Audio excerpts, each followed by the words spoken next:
Hi everyone. So we are group 6 and we will be going over UTIs, STIs, vaginitis, and BV, which is bacterial vaginitis. Okay, so for UTIs, what is it? It is an infection that can affect any component of the urinary system, including the kidneys, bladder, or urethra. It typically manifests as cloudy urine, frequent impulses to urinate, or pain during urination. So the patho behind it is that this infection is caused by bacteria, mostly E. coli, which enters the urinary tract and causes inflammation and symptoms like pain and frequent urination. These symptoms are brought on by the body's immunological reaction to the infection as it attempts to fight the bacteria that caused it. Risk factors include using certain birth control techniques such as diaphragms, having a compromised immune system, and having poor hygiene and urine retention. Pregnancy, catheterization, and a history of urinary tract infections are also risks. Signs and symptoms include strong and frequent urge to urinate, burning pain when urinating, fever, pain in the belly, and blood in the urine. Nursing actions include encouraging fluid intake, administering antibiotics, providing pain relief, avoiding caffeine, alcohol, and spicy foods. Medical management includes antibiotics, pain relievers, increasing fluid intake, cranberry products, and probiotics. Diagnosis includes urinalysis, urine culture, and a dipstick test. Patient education includes drinking lots of fluid, wiping from front to back after using the restroom, urinating after sex, and avoiding irritating substances. Pregnancy considerations: increased risk of kidney infection, avoiding dehydration, early diagnosis and treatment, and low dose antibiotics. So now we're going to go to the next slide. So, bacterial vaginosis is a common disease that is caused due to the imbalance of the natural bacteria that lives in the vagina. Understanding it better, the pathophysiology is caused due to the decreased growth of lactobacillus species, which is the good bacteria that is growing in our vagina, and also the overgrowth of anaerobic bacteria, which is the harmful bacteria, somehow create bacterial vaginosis. So lactobacillus species, they help to produce lactic acid that helps to maintain the pH in our vagina around 3.5 to 4.5. But because of the decrease of lactobacillus, it creates an acidic environment that increases the growth of the harmful bacteria, the anaerobic bacteria in our vagina. Risk factors could be multiple sexual partners, unprotected sex, use of scented products, vaginal douching, cigarette smoking, and previous history of bacterial vaginosis. The sign of symptoms that we would see would be discharge that may be gray or white with, or even greenish with some thin consistency with strong unpleasant fishy odor. So we patient comes in with a complaint of that, we might want to check them for vaginal bacterial vaginosis. And vaginal itching is another common symptoms, and as well burning feeling during urination. So medical management or treatment, we want to give antibiotic, which is metronidazole or clindamycin. These two antibiotics are okay for pregnant women or safe for pregnant women to use. Clindamycin is also safe for women that are breastfeeding. Probiotics, vaginal gels, or topicals to help the acidic in the vagina. Also want to educate patients with safe sex practices, always tell them to take the medication that is prescribed, avoid any alcohol when taking the antibiotic medications, avoid using any scented feminine products, smoking cessation because it is a risk factor, and also want to encourage them to follow up and ensure that the treatments are working and just for any signs that could lead to another bacterial vaginosis. Thank you.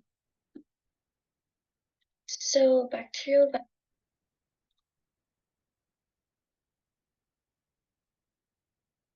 Candida vaginitis is a common fungal infection caused primarily by Candida albicans. This infection happens when the balance of the vaginal ecosystem is disrupted, allowing fungal overgrowth. Factors such as hormonal changes, immune suppression, or antibiotic use increases the risk with pregnancy and high estrogen levels, further promoting fungal growth. Women may experience symptoms like itching, irritation, thick white discharge resembling cottage cheese, painful urination, and painful sexual intercourse. These infections are highly prevalent, affecting 75% of women at least once in their lifetime. Nurses play a vital role in educating patients on proper use of over-the-counter antifungal treatments, recognizing when to seek professional care, and making lifestyle changes like wearing cotton underwear and consuming yogurt with active cultures to support vaginal health. Effective management of Candida vaginitis involves accurate diagnosis and appropriate treatment. Diagnosis typically includes sampling vaginal discharge for pH testing, where a pH below 4.5 is common, or using potassium hydroxide wet mounts to confirm the presence of yeast. Treatments range from over-the-counter antifungal medications such as miconazole and clotrimazole, applied as creams or suppositories for 1 to 7 days, to prescription options like fluconazole, a single-dose oral antifungal that is contraindicated during pregnancy. Patient education is crucial. Individuals should seek professional evaluation for recurring infections during pregnancy or if symptoms persist beyond treatment. In pregnant patients, only topical antifungal therapies are recommended to ensure the safety of both mother and baby. Additional, patients are encouraged to avoid tight or damp clothing and adopt breathable fabrics choice to prevent recurrences.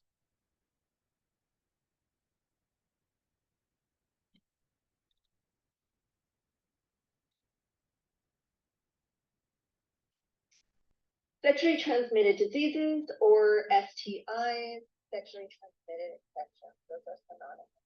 What is it? It's an infection that spreads through sexual contact via vaginal intercourse, anal sex, or oral sex.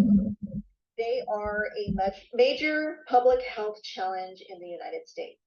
The CDC estimates that about 20% of the US population in 2018 had an STI. Of the 26 million new STIs in 2018, almost half were among the age is 15 to 24. And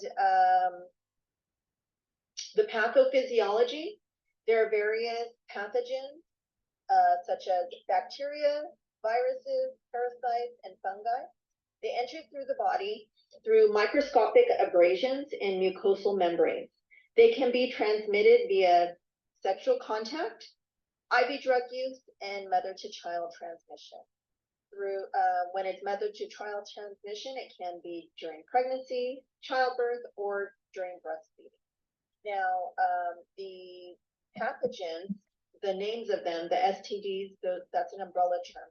The different diseases could be chlamydia, gonorrhea, genital herpes, HPV, human papillomavirus, HIV or AIDS, syphilis, trichomonas, hepatitis B, MGen, Mycoplasma genitalium, BV, bacterial vaginosis, pubic lice or crab, and molluscum contagiosum.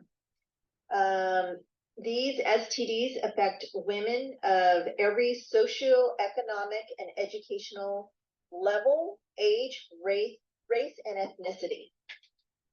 It is the two most common reported infections in the United States are chlamydia and gonorrhea.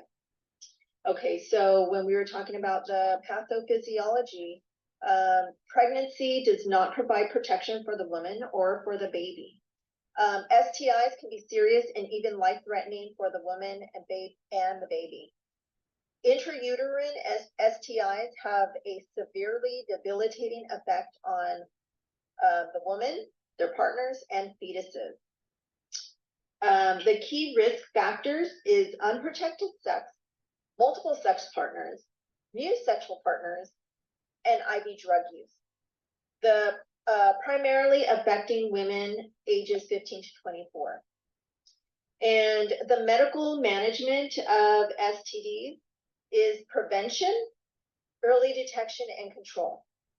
Physical exams with laboratory testing should be done and can be done as often as needed. Simply asking your partner about their exposure is important too and should be done. Bacterial STDs like chlamydia and gonorrhea and syphilis are curable with antibiotics. STDs affect every woman, socioeconomic and educational level, age, race, and ethnicity. So it's across the board. Prevention and control of STDs is the best way to reduce and eliminate potential harm. So as far as nursing action, ensure confidentiality to your client. Educate them on the transmission and prevention of them. Inform them of long-term effects of untreated STDs, such as cancers and infertility. Teach safe sex practices like using a condom and proper condom use. Encourage regular STI or STD screening, even for asymptomatic clients. Many times, clients are asymptomatic. At the bottom, you can see there's a little character that says, if you have a new boo, we've got you. Both partners should be tested. Thank you.